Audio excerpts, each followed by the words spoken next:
Hey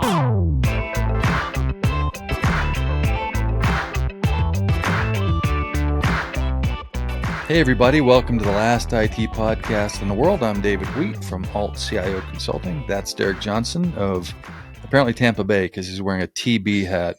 But usually somewhere in the greater Austin area is where you find Derek Johnson. Hey, Derek.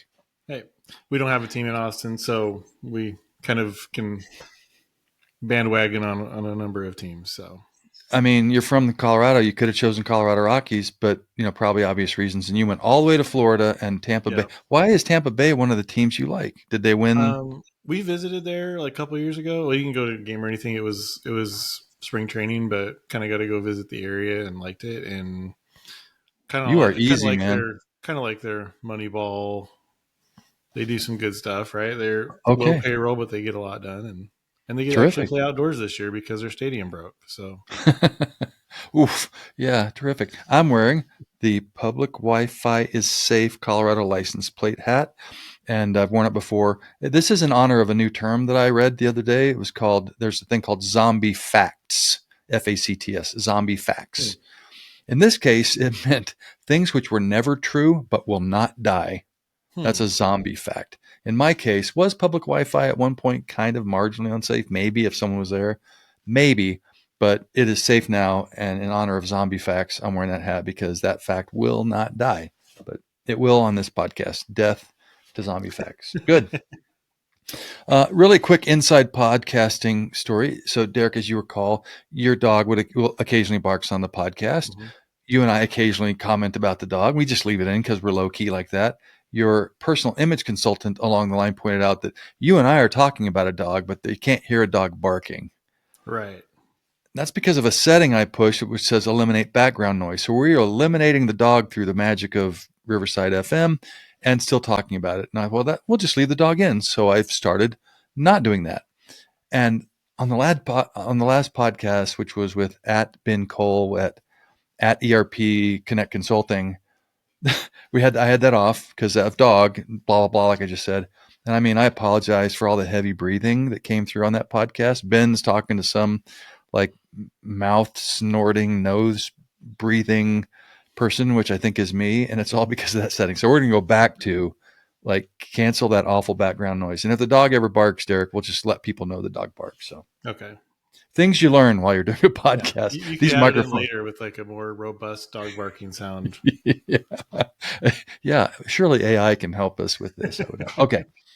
Terrific. Well, with all that, let's jump into the banter. And the banter, for those of you that are new to the podcast, has nothing to do with IT, just things that we want to talk about before we get to the stuff. And banter, we believe, makes the world go around. So this is about insurance commercials on TV or streaming, wherever you catch commercials, if you're a cheapo that doesn't pay for the commercial-free streaming. And Derek, if we did a pie chart of how many commercials are insurance related, do you have a feel for that? I got to feel it's 20-30%, and in a plurality, maybe that in pharmaceuticals, it's a lot. We haven't talked about this, but you read my mind. I'm thinking of prescription medicines, which may cause scabies and sudden death, if you listen to all the warnings. Dancing oh yeah, so happy. They're dancing and singing, for crying out loud. Anyway, insurance is a lot, so much. And we want to talk about character-driven. We're going to kind of rank and banter about the character-driven insurance commercials, where there's some spokesperson or spokesanimal, as we'll see, and what we think of them. So without a lot of prep. So I've got a list here. You want any thoughts on that before we sort of rattle them off? Yeah, let's go. We'll go to the list. I don't mean to jump the rankings like this, and I'm about to, but I think the GOAT, I'm going to go right to GOAT, which has to be the Progressive universe that centers around Flo. Really? I think so. Oh. So yeah, I think Flo and Jamie and Mara and all these characters they develop, and they've been going since 2008. I looked it up. Mm-hmm. Anyway, that there's one, and I'm going to break that into. So Progressive has, let's just say, Flo and her troop. Right. Now we've got Progressive and Dr. Rick advising younger people who are beginning to act like their parents. Yeah, I like also Progressive. Yeah. Yeah, Dr. Rick. If you're a little bit older, you'd mostly be offended by Dr. Rick, but I'm like, hey, like Hey, a little too close to home. Okay. So I've got some others. What are some of the other like character centric I insurance love the commercials? Gecko. I think he's like very iconic. Like you actually like the character. Yeah, I like the Yeah. Gecko. Got the Gecko. Do you know what Geico stands for, by the way? Government was it government employees something? I think it's General Electric Insurance Oh, really? Corporation. I'll look this up and put a correction if I'm not wrong, but Okay. like nothing sexy about buying insurance from General Yeah. Electric. Right. But oh look, it's the Geico Gecko. How cute. How cute. Yeah, who General. else you got? I get yeah, the Geico. He's Yeah. iconic. He's Yeah. up near he's in goat conversation. Like straight to the bottom is Liberty Bibberty guy. That's got to go straight to the basement of the rankings. Totally. Now let me tell Probably you, I very didn't clarify. effective because I remember it, but yeah. Yeah, so I should have said like I should have like put a qualifier like minimum number of he doesn't have enough at bats for me to qualify for the Hmm. list. I appreciate you bringing him up. But while we're on Liberty, we do have uh, Limu, Emu, and Doug. Hmm. That's It's so mid tier. It yeah, definitely mid. yeah, Yeah, like memorable, but yeah. yeah. We got Limu, Emu, and Doug. We've got Jake from State Farm. Hmm. Just base, Um, just like State Farm, just boring, right? right, red sweater, khaki Yeah, pants, heavily sport themed. I mean, they've yeah. gone heavy on like sports celebrities. Let me see who else. This one's really edge case. Big celebrity, small insurance company. How about the General Insurance with Shaq? Oh wow, yeah, that's a I good. don't even know if those are even active anymore. But the General somehow roped Shaq Mhm. into doing commercials. Yeah, Got animated General and real life gigantic Shaq. real interesting market tier for general insurance there. Yeah, this one's also I don't think on anymore. Farmers Insurance with J.K. Simmons, Oh kind of yeah, wearing like I like him. yeah, Those are yeah. good. I can't think of anything else. So Allstate let's go. Mayhem is a classic. Oh, That's sorry. Yeah, it's my list. that's Allstate Mayhem. yeah, that's those are good. Yeah, where he's personified as like the gate that comes down and cracks on Mhm. your car, or Yeah. the sports mascot that's driving the car. It's pretty good. All right, let's just rank them real quick. Like you do your like I don't know like what's like I've already tipped my hand. Like what list? What do you think is like really one of some of the best? Yeah, It I'm sounds putting like the like Geico Gecko. Gecko's got to be number one. I think Mayhem's two, and then yeah, I didn't have the flow from Progressive. Like it's very iconic, but I kind of had that more. If you were doing like a tier list, I would have that more of like a B tier. Like it's solid, but Okay. and good Really, we're good so for different on this. campaign. Like Yeah. sometimes in an entire evening of watching whatever television, the progressive with flow commercials are sometimes the most entertaining thing I watch. Hmm. So yeah, Yeah. Okay. different. Okay, that's fine. We allow differences here. Sure. Um, yeah, I'd go from the bottom. Like the General Shack is on the bottom. I think Jake from State Farm is okay, just like plain vanilla, not that Yeah. interesting, nothing to write home about. Um, let's see. Limu, Emu, and Doug is like mid, like we said. Um, uh, I'd say progress. I'd say then Farmers Insurance with J.K. Simmons. Then I'd say Progressive with Dr. Rick, and then again to me the Flow universe. Just Yeah. for whatever reason, the characters there are so consistent. All right. Yeah. Anyway, so that's what nobody wanted to hear. Like care. Like by the way, these are the things you're not hearing on those other dumb podcasts, right? I No, mean, like, are they covering character-driven insurance commercials and ranking them? I mean maybe some ad centric podcast, but Yeah, but not in the IT not space. here. No. That's why not only are they the last IT podcast in the world, we're probably the last ranked IT podcast in the world. If you think hey, before we go on to the bad hashtag bad IT segment, let me just say this. Um, when I hear some of these characters and other ads, I think, could Derek and I start our own ad agency? Because some of them, it seems like they listen to a company's name and then they just find the animal that's the closest to it. And that becomes their entire marketing campaign. Hmm. That's Geico yeah. Gecko, Gecko Limu, Gecko. Emu. Let me see. How about the Carfax? Fox. Carfax, yeah. That's yeah.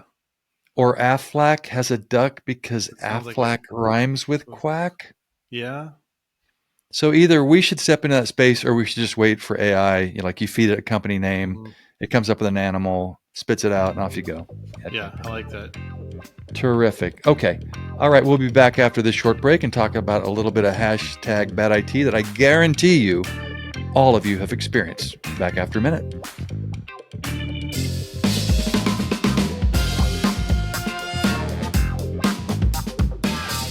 Hey, everybody. Welcome back to the last IT podcast in the world for another segment of hashtag bad IT. I guarantee you have experienced this. This is when you don't want to receive emails from something anymore and you click on unsubscribe. And why there is this universe of terribleness here, I don't understand. But Derek, like, if you're doing this, let's go positive. What is your ideal experience when you're unsubscribing? Yeah, so I think my ideal experience would be, and I've seen a couple places do this. I can't remember them to give them credit for it right now, but like you click the unsubscribe link, which is understandably small. They don't want to draw you to it, but you click the Right? unsubscribe link. I'll give them that.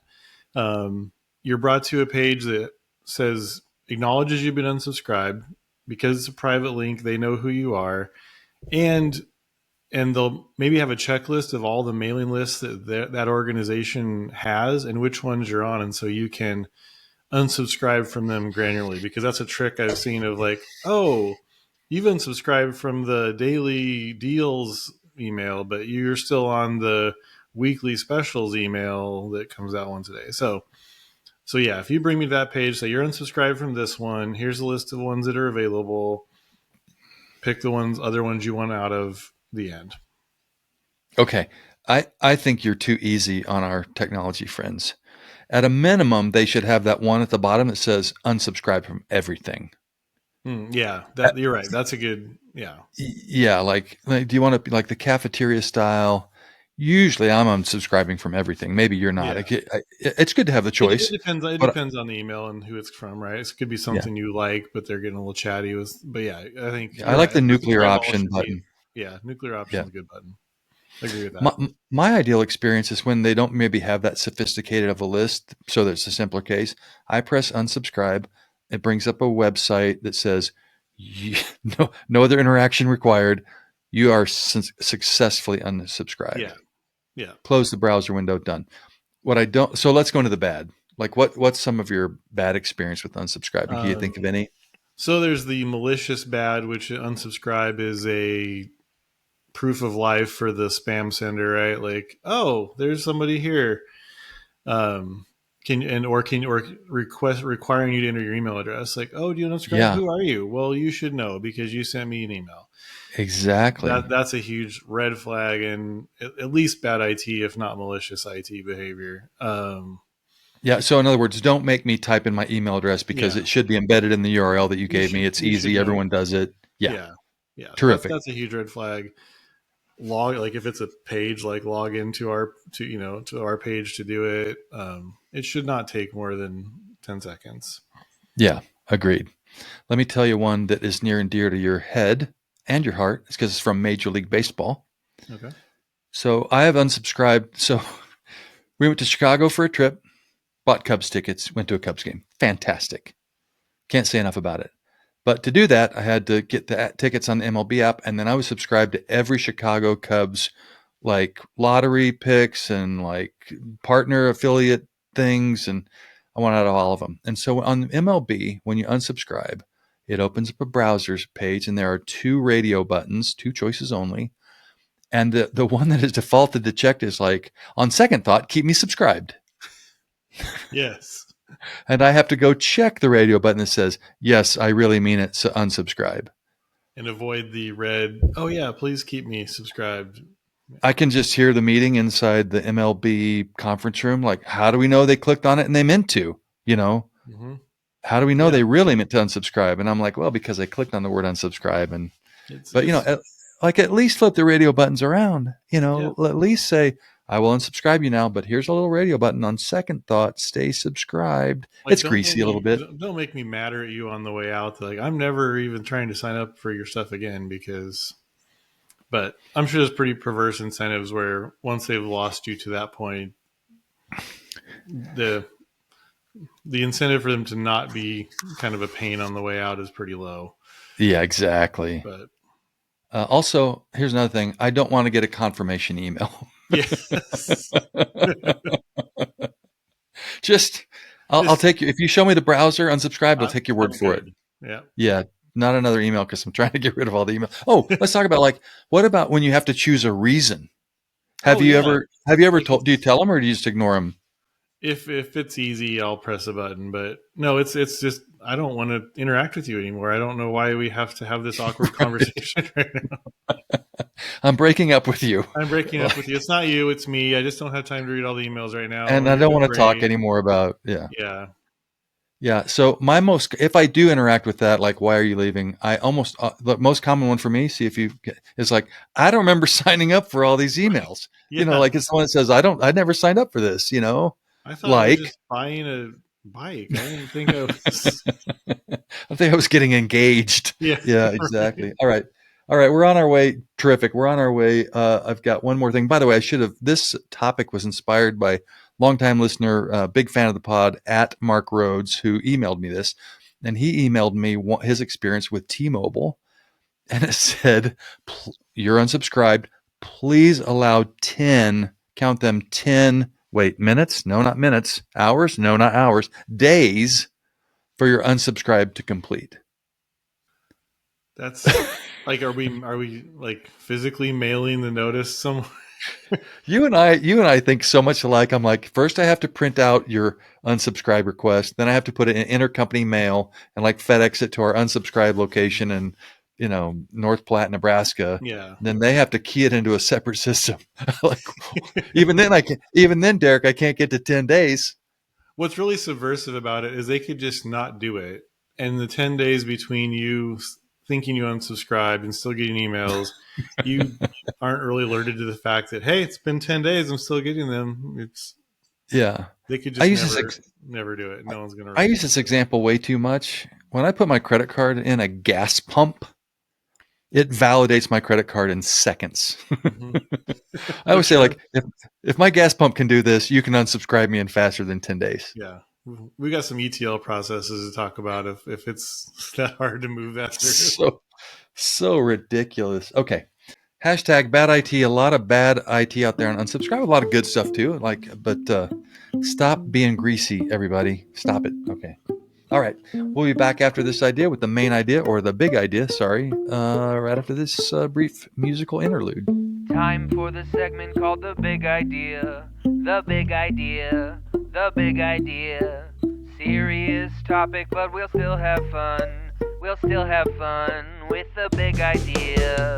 Better IT, hands in Hey, the air, everybody. 'cause we Welcome like back IT, to the that's last great. IT I'm not a famous podcast in the rapper, but I world, can The help Big you with Idea. technology. I can show And this you one's how to pick kind of software. I can show this you one's how kind to of be one I secure. encounter I probably can more make than part you, of your Derek, but I would broken love your stuff and thoughts then because put you're it a back smart guy together. and I rely on your alternate perspective to me. Surprisingly, maybe not surprisingly, you can start a company and get up and running and run for quite some time, years even, and have essentially zero internal IT staff, like no committed FTE, W-2 wage paid uh, people. And one of my jobs when I encounter sort of the startup, sometimes clients they're in the startup phase or in year 3, maybe or 4 or later, and what's happening, and we won't dive into it, the technical debt piles up pretty heavily when try to like roll your own or only work with external partners, or often the CFO or an accountant is doing like email administration, whatever. You've got probably cybersecurity debt, you've got ERP debt, your systems aren't integrated because people don't think that way anyway. Mhm. The question is, you've got 20, 40, 30 employees, I don't know, and like you think you're on your way to needing some internal IT. And the question really is like you're not going to go hire an entire team. You're going to hire like 3 to 5, Right. parachute in team all at once. You're going to hire that first hire.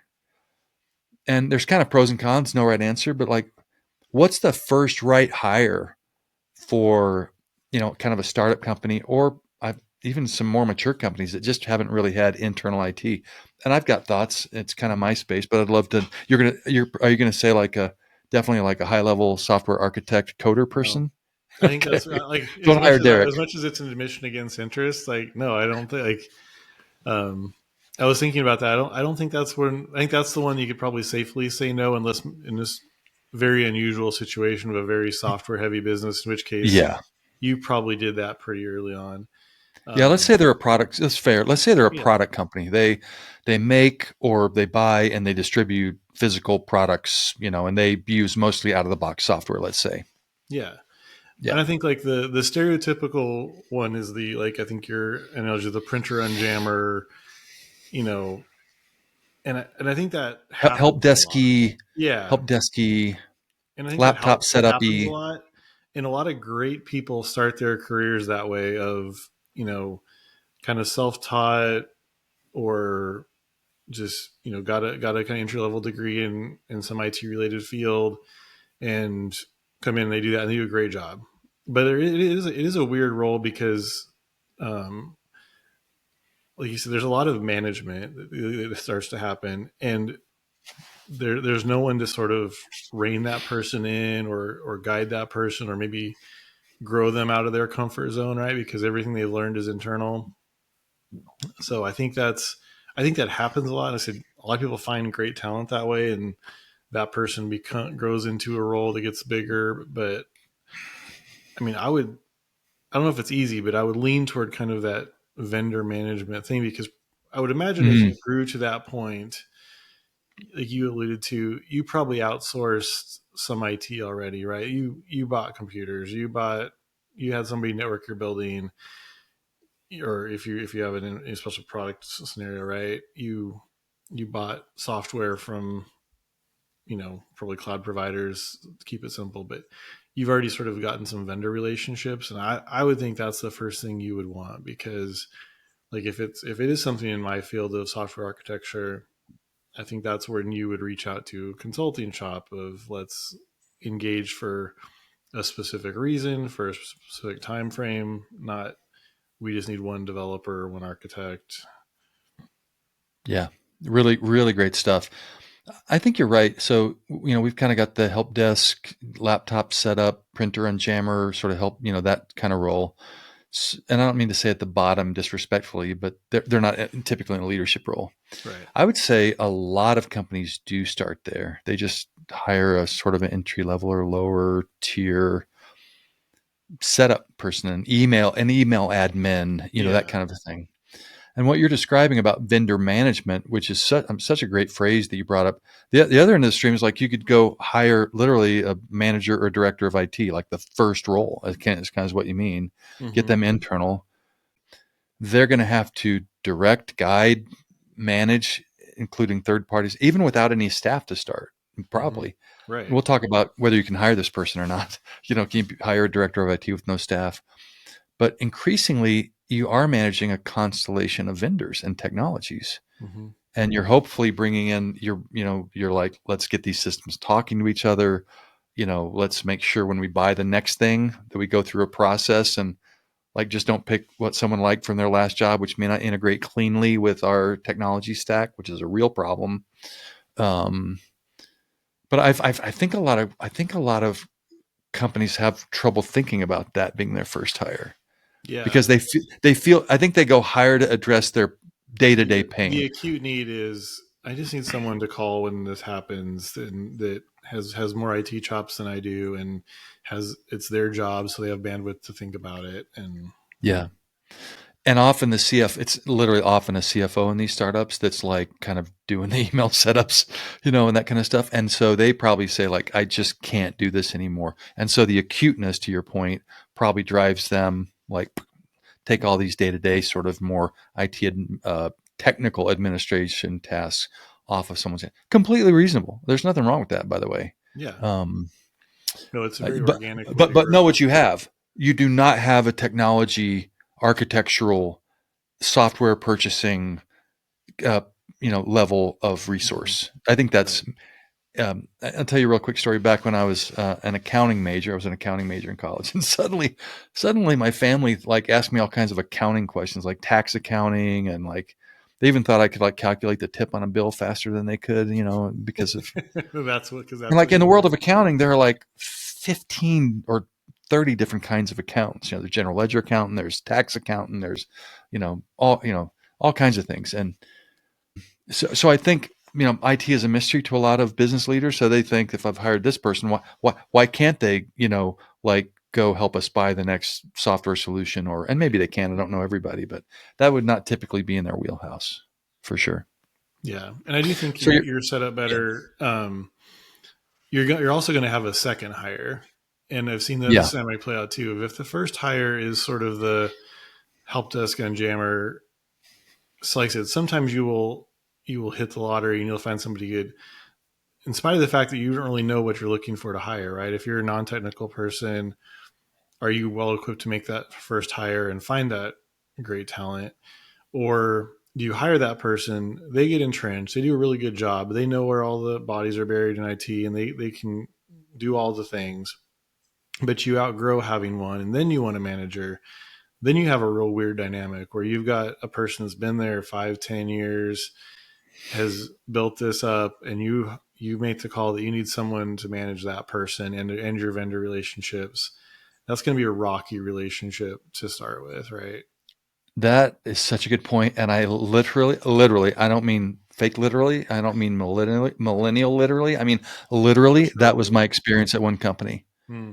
I got there as the director of IT, and they had a incredibly smart young man who was like doing all the stuff we just talked about, the keeping the hamster wheels fed and turning. And that ended up being a great relationship, happy ending, but like it was dicey for a while because he had sort of had this. He was like 20 nothing and had this run of the land, like never been managed. And Hmm. I tend to manage. Like when I'm a manager, I tend to manage. Yeah. I have opinions. I say this is the right way, that's the wrong way. Really quick story: the CEO, the former CEO, had been fired because he was really spendy.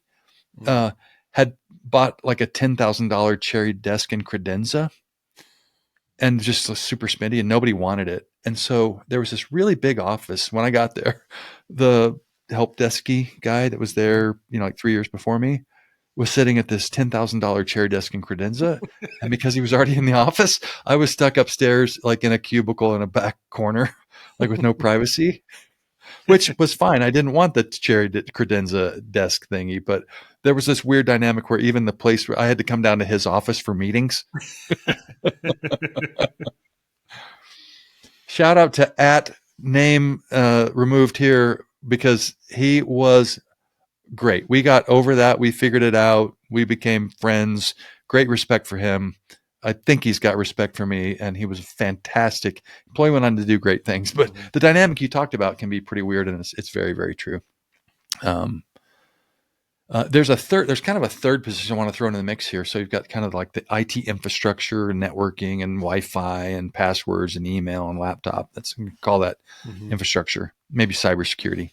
We've gone all the way to the top: manager, senior manager, director of IT. There's kind of another place they might hire, which is they might hire someone to be like an ERP Hmm. functional admin, kind of like an ERP admin, like for, whether you're running one of the Dynamics products or NetSuite or Sage or Infor or whatever. And you might go like that might be the pain point. We need someone to like do care and feeding of the ERP. It's kind of a mid of the Yeah. three we're talking about. They're a little bit more functionally aligned. Typically, they know business processes and how, because ERPs are more functional than quasi technical. So that's a possibility as well. I don't see that as much, but it's certainly in the mix. Any thoughts on that? Yeah, I think that's an interesting one because it's kind of, that's probably more possible now just because a lot of the infrastructure has gotten easier. Like if you are a startup, you're dealing with a more tech savvy workforce. The cloud hosted software as a service is a lot of stuff you can kind of plug in and just start, and Mm-hmm. you can get to that point where, yeah, that role of the printer and jammer, maybe you just don't have one and everybody can self-serve better, and then yeah, then you can go to an ERP is Yeah, always going to be a little bit complicated. it is. They are pretty complicated. Good. I don't do a lot of plugging of myself on this podcast. We're here more to have fun and talk about the world of theory. But one of the things I've offered companies before is if they go the director route, they don't know how to hire that position. They don't know how to write the job description. They don't know how to qualify people for their particular needs. And I do help. I do help companies, like if you're going to go hire a director of IT or senior manager of IT, let me guide you on like what that job. I'll interview with you. We'll find out, like, because again, it's not their space, and people can say things and it sounds great and right, but they may not be a fit to your technical stack. Right. So I do help with that, and I do think it's possible if you make the right offer and tell them that you're probably going to grow the department over the next couple of years and give them some staff to hire. I don't think a lot of people want just a vendor management only, no staff responsibility director of IT role, but I think for the right company with the right culture, growing, and then maybe knowing that they will be able to slowly maybe internalize some of what's outsourced a little bit so they have a Mm-hmm. team. I think it's possible to start there for sure. Yeah. No, and I think like that's where like your offering's a great thing to have that consultative come in. What are your pain points? And like corporate IT can go so many different directions. Of, are you an infrastructure heavy organization, or do you have a bunch of Right. satellite locations? Are you a software organization? Is ERP a big deal? Um, there's so many different facets that can go, right? Where is it help desk? You just need a help desk supervisor. There's so many ways that can go, and you don't know what you don't know until you get closer to the Yeah. organization. Yeah. Really good point. There's a lot of detail about the company you need to know about to know Mm-hmm. the right fit. Yeah, there's no right or wrong answer. There's just, as always, as most of the time in life, pros and cons. And it does depend on where they are in their size and growth journey. Like they might go hire the acute pain, fine. Mm-hmm. Just know what you have and what you don't have is what I'm like. You do not have your strategic thinker, system integrator, vendor manager, long-term planner. Let's build something that's a platform that can grow on. You've got someone fixing day-to-day issues and doing maybe a little bit of nibbling around the edges on cyber and, workflows and things like that. Whereas if you go director IT, like, I mean, that person, guy or girl, doesn't matter, might also unjam your printer there if they're a servant minded leader, right? But also provide the strategic uh, sort of road forward that you need as a platform for growth. And they may not be as good on cyber or networking, or if you're infrastructure heavy, to your point, don't just know what you're getting, and then what they may have to go rent from the market to sort of supplement what they do or don't have. Does that make? Yeah, I think I lost myself in that little chain, but I think the other thing is that human nature, when you hire a doer, whatever that role is they want to do what their craft is, right? So if you hire a software person, they're going to want to write software. If you hire an infrastructure hands-on person, they're going to want to do it. And having a manager that can be that voice of, sometimes we should build it, sometimes we should do it ourselves, and sometimes we should staff up internally for it, and sometimes we should hire somebody else to do this. yeah, Having sort of maybe a non-biased voice in that is really important. yeah, terrific. My final thought is, like, don't wait too long. Like, don't think you can live without IT forever, because you are piling up technical debt, which you won't recognize, Mm-hmm. but it will eventually bite you, and it'll be bad. Maybe a cybersecurity incident, maybe system failure. So And to your point of get the started. CFO example, like you have IT, someone's doing something, right? If you were to go audit and see like this work's getting done, and it's either taking time away from a CFO or it's taking time away from everyone, or some the work's getting done somewhere. So Yeah, terrific. All right, that we'll wrap that up on the big idea segment. Yeah, interesting. Appreciate your perspective. All right, let's finish up with what'd you learn today? What'd you learn today, Derek? Anything? Maybe nothing. We don't always have to learn. I want to say I learned the Geico acronym, but I'm not sure that we're sure yet. So we'll have to. Yeah. So, So some well, sort of employees, and no, I learned that David's very into car insurance or insurance commercials. yeah, yeah, maybe a little bit too much.